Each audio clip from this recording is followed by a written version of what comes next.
राष्ट्रवादी काँग्रेस पक्षाच्या महिला प्रदेशाध्यक्ष असलेल्या रुपाली चाकणकर आपल्या बरोबर आहेत। राष्ट्रवादी काँग्रेस पक्षाचं 2 दिवसीय शिबिर पार पडलेलं आहे आणि रुपाली चाकणकर या कार्यकर्त्यांशी बोलतायत। तेही 2 दिवसाचं संपूर्ण शिबिर झालं।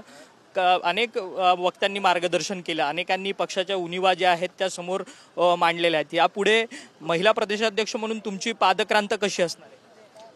खरं तर आदरणीय दादांनी निर्णय घेतला आणि पहिल्या दिवसापासून आम्ही सर्व महिला भगिनी दादांसमवेत आलो आणि त्यावेळेस प्रदेशाध्यक्ष म्हणून जी नियुक्ती करण्यात आली, त्याचबरोबर राज्य महिला आयोगाची देखील पुन्हा एकदा मला अध्यक्षपदाची जबाबदारी देण्यात आली आणि या दोन्ही पदांवरती काम करत असताना आपण पाहिलं असेल की आज महिलांची संख्या देखील संपूर्ण जिल्हा म्हणजे महाराष्ट्रातले सर्व जिल्हाध्यक्ष, शहराध्यक्ष, काही प्रदेश पदाधिकारी आम्हाला एक मर्यादित संख्येमध्ये यावं लागत होतं म्हणून अनेकांची नाराजी देखील असेल, पण अशा सगळ्या महिला या ठिकाणी की त्या भागामध्ये ते प्रतिनिधित्व करतात, चांगल्या पद्धतीने संघटना उभी करतात, आज या ठिकाणी उपस्थित होत्या आणि इथून पुढच्या कालावधीमध्ये आदरणीय दादा, आदरणीय प्रांताध्यक्ष, आदरणीय प्रफुल्लबाई यांनी संघटनेसाठी आम्हाला ज्या काही सूचना दिलेल्या आहेत त्या सूचनांचं पालन करत यापेक्षाही मोठी महिला संघटना आपल्याला उभी राहिलेली दिसेल। परंतु एक महत्त्वाचा एक गौप्यस्फोट जो आहे तो धनंजय मुंडेंनी स्वतःच्या भाषणामध्ये केला।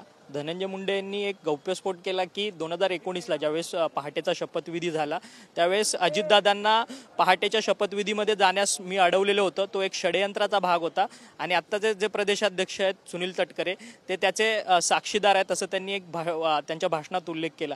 याबद्दलची काही नेमकी तुम्हाला माहिती आहे? मला असं वाटतं की आपण TV9 तिथं संपूर्ण वेळ उपस्थित होता आणि आपण ह्या सगळ्या म्हणजे जी काही भाषणं झाली किंवा ज्यांनी मनोगत व्यक्त केली याचं संपूर्ण चित्रीकरण आपल्या माध्यमातून झालेलं आहे आणि याच्या पाठीमागची पार्श्वभूमी देखील धनंजय मुंडेंनी मांडलेली आहे की कशा पद्धतीने काही गोष्टी घडल्या आणि आज ह्या कार्यकर्त्यांमध्ये हे कार्यकर्ते घरचे कार्यकर्ते जे दादांसाठी अहोरात्र काम करतात, संघटना वाढवतात, पक्षवाढीसाठी काम केलं आणि चांगल्या पद्धतीने सत्तेत येण्यासाठी या निवडणुकीच्या प्रचार यंत्रणेमध्ये उतरले। त्याच्यामुळं घरामध्ये बोलतोय, घरातल्या माणसांमध्ये बोलतोय म्हणून काही गोष्टी त्यांनी खरंच सांगितल्या आणि कधी काय घडलं इतिहास सुद्धा कार्यकर्त्यांना माहिती असणं गरजेचं असो, जेणेकरून पुढची वाटचाल करत असताना समाजामध्ये वावरताना या गोष्टींचा आणि त्या विचारांचा उपयोग होतो। आधुनिक अभिमन्यू म्हणून असा धनंजय मुंडेंनी उल्लेख केला। धनंजय मुंडे म्हणतात की परळीला तालिबान आणि बीडला बिहार बनवून ठेवलेलं आहे महायुतीतल्याच नेत्यांनी। मला असं वाटतं की खरं तर फार मोठी परंपरा महाराष्ट्राची आहे। छत्रपती शिवरायांच्या विचारांचा, साधू संतांच्या विचारांची परंपरा असलेला हा महाराष्ट्र आहे आणि या महाराष्ट्रामध्ये आपण सातत्याने या महाराष्ट्राचं नाव जपण्याचा प्रयत्न करत असतो। अशा पद्धतीने एखादा तालुका, जिल्हा हा बदनाम करत असतो तर स्थानिक पातळीवरती साहजिकच कोणाला सुद्धा वाईट वाटतं। त्याच्यामुळे एखादी घटना घडली म्हणून संपूर्ण जिल्ह्याला बदनाम करू नये ही त्याच्या पाठीमागची त्यांची भूमिका त्यांनी आत्ताच्या मनोगतामध्ये सांगितली।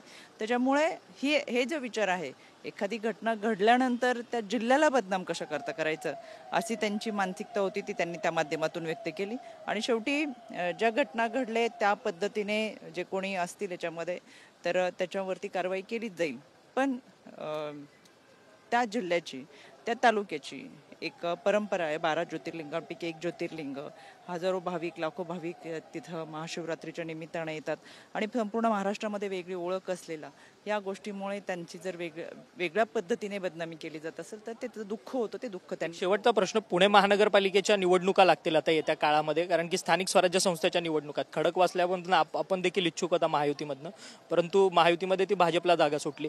आता पुणे महानगरपालिकेमधली स्वतंत्र लढाई तुमची असेल पक्षाकडनं की महायुती म्हणून भाजपसोबत तुम्ही जाणार?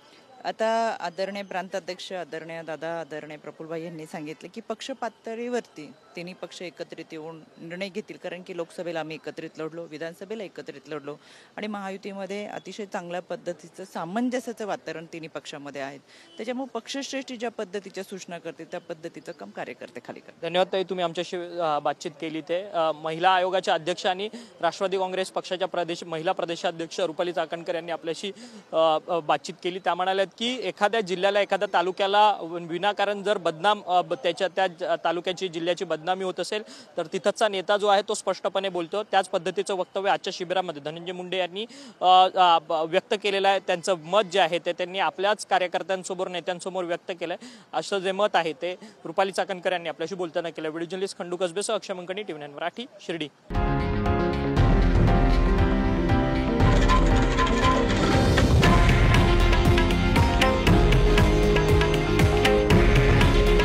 हे आहे देशातील नंबर 1 न्यूज नेटवर्क आणि आपण पाहत आहात TV9 मराठी। काळजी तुमची, हित महाराष्ट्राचं.